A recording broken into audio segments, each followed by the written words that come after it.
natin. Nga pala guys, yung ating all-purpose cream, kailangan naka-chill siya bago nyo gamitin. Para mas maganda yung effect niya na pag kinumbine mo siya dun sa condensed. So ngayon, ilalagay na natin siya. Yan, ganyan. Pero mamaya pag hinalo naman yan, maging magandang kalalabasan yan. Yan, nilalagay na natin ngayon yung ating condense. Hinahalo na natin.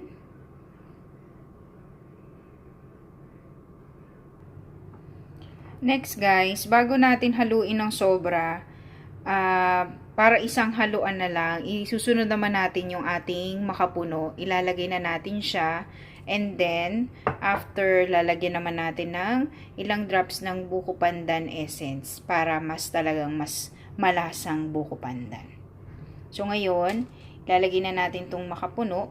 Siya ang ginamit ko kasi mahirap dito sa Dubai. Napakahirap maghanap ng fresh na buko talaga. Kung may makita ka man, napakamahal.